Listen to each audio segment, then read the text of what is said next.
Welcome! Trucking video number 2 in one day. I think some people really enjoy the trucking stuff, so I am going to incorporate it into my videos. I want to talk today about long haul versus short haul.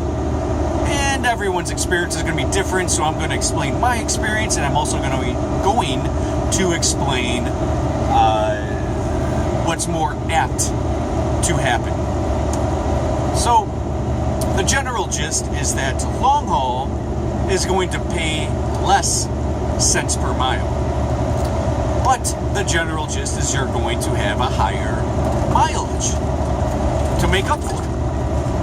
Or is the lower CPM to make up for the higher mileage? Good question. So let's dive into that aspect.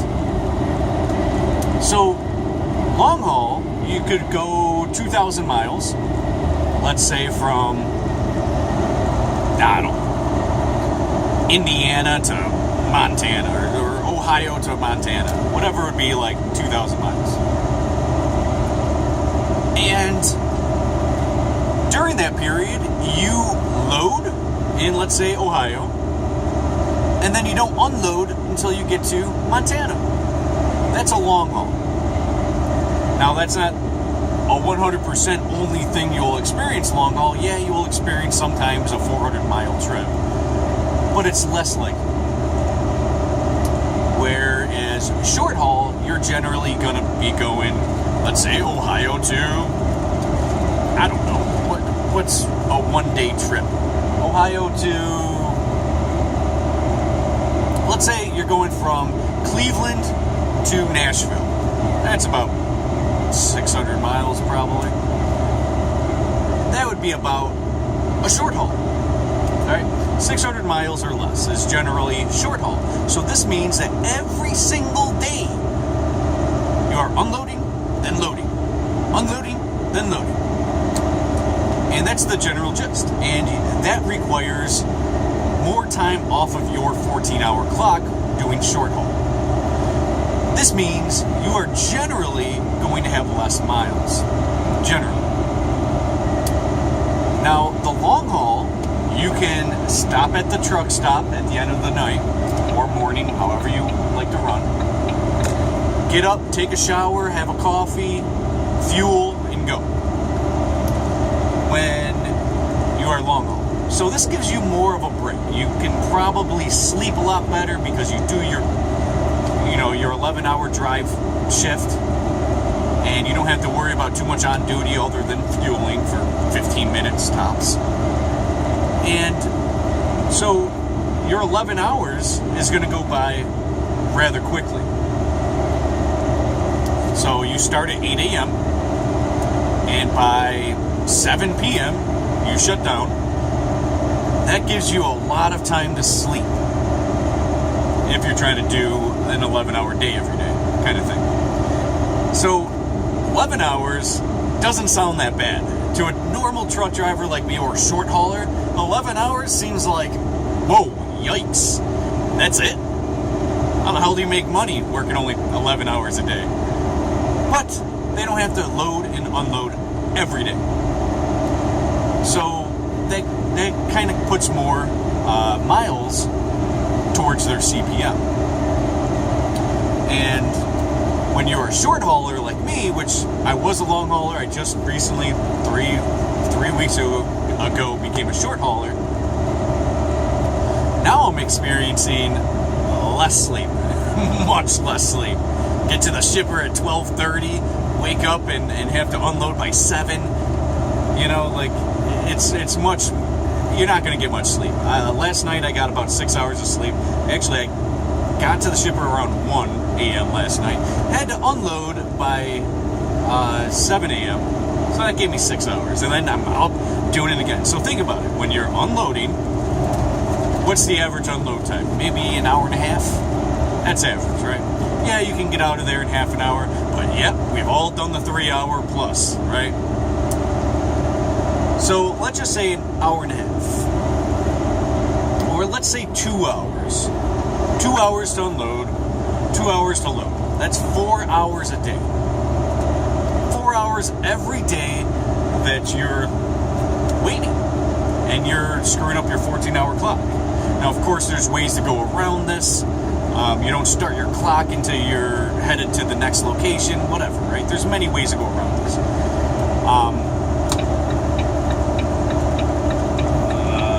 So you would want to do whatever you can to maximize your time. Now, short haul is higher CPM because of that load and unload time.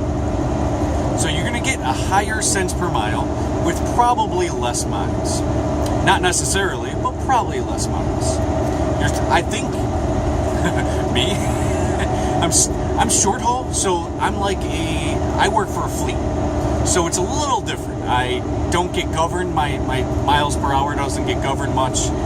And I do paper logs, and I get good runs. I have a good dispatcher who's helping me maximize my time. So in my situation, I still get 3,000, 3,500 miles a week if I want it. But I would imagine most short haulers would average between 2,700 and 3,000, we'll say. Most short haulers would average that mileage. And I don't mean local. I'm not talking about local when I'm saying short haul versus long haul. I'm just saying basically regional, because that's what you would be. So when you're long haul, and let's say you're 10 states down, like let's say you live in California, and today you're in Georgia. Well, you're on the other side of the whole freaking country, and let's say something happened to you, and you have health problems. Your diabetes is acting up, or whatever, right? You have a heart problem or something.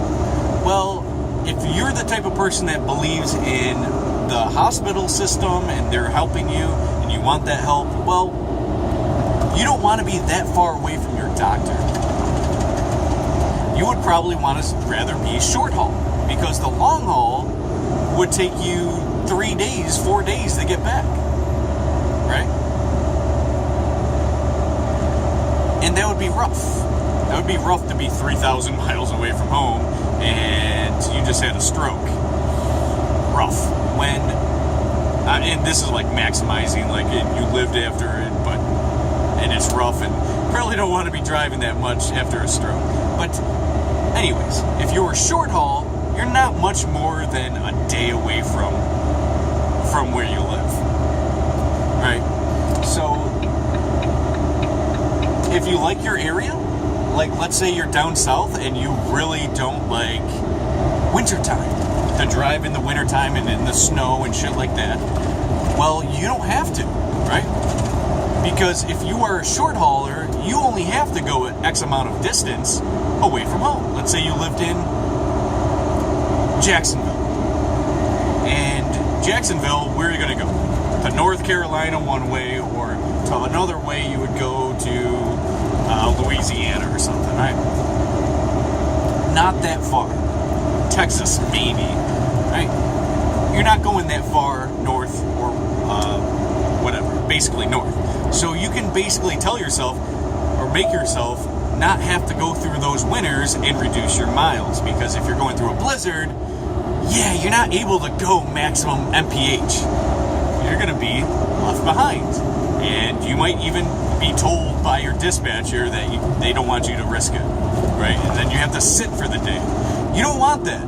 Short haul, you can pick, you live in Florida and you hate winters and you don't know how to drive through winters or whatever, right? You don't want to deal with winters and how it affects your money.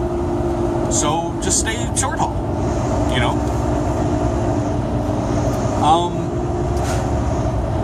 So there's a lot of perks in my eyes for short haul.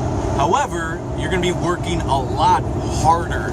You don't have the luxury of waking up, taking a shower, getting a coffee, because how I run things, how to maximize my time, is I unload as soon as I wake up, then I go to load, and then after that I would try to find some way to get a coffee and shit.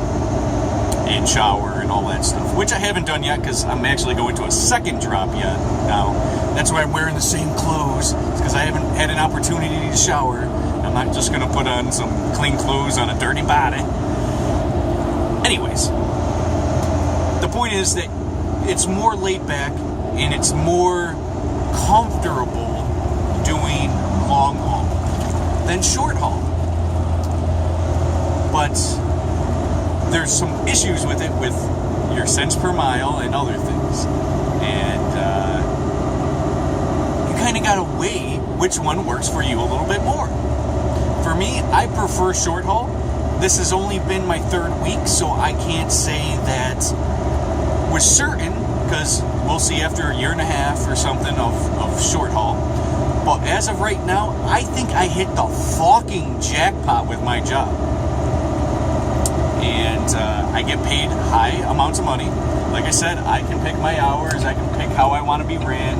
It is short haul, but once in a while I'll get like a 1,000-mile trip. You know, like I just had to go from Indiana somewhere down to Kentucky to pick up. Then I had to go up to Indianapolis to pick up. Oh, I'm going there now. So that's like 200 miles right there. And then I got to go all the way to Massachusetts, which is another 800 miles or something. I don't know, 900 maybe. So that's over 1,000-mile trip. So I'm actually not loading and unloading today. So there are perks to it. You know, and I'm maximizing my time. So this is one of the good days, but I am loading. I got unloaded today, and I'm loading twice today. So that's rough. And that's why, you know, it's almost noon, and I haven't showered yet. Because of shit like this. But it's all part of the fun, right? So, what I suggest, if you watch my last video on the trucking scenario that I think is most appropriate and the best and the lowest risk scenario is go company, but I suggest going long haul. For your first year, go long haul with a company. Try to make it a smaller company now, but a company nonetheless. Long haul company driver first year. That would be the most ideal thing you can do to get the experience, to get the long haul joys, and then go with a small fleet. Whether that is long haul or short haul, that's up to you at that point. I chose a fleet that went short haul. That got me home once a week or 24 hours a week. Maybe even more one day, I don't know. But it's been pretty steady on every week I get home. You know, I work 6.5 days, then I'm home a day. Then I work 6.5 days, then I'm home a day. Or something like that, right? So I like the short haul. It gets me home every weekend, but the long haul is generally more laid back. And either way, in either scenario, I would suggest being single, because it's really tough to have a boyfriend or girlfriend. I said boyfriend first. I should have said girlfriend first, because the majority of people out here are men truckers, the majority. But I don't suggest you getting into a relationship or anything like that, whether you're short haul or long haul, unless you are local, which is outside of the spectrum of short haul or long haul. But I can keep going on and on all day about pros and cons, but yeah, this is a second trucking video today, so I hope that people see both of them. And stay tuned for more content. I think that is the general gist of the long haul versus short haul. Watch Smart Trucking. They had a video probably a week ago about short haul versus long haul, and it's going to be more in depth than what I've provided you. So yeah, we're done again. And stay tuned for more content. Much more content is coming your way. Many different topics coming your way. See you guys.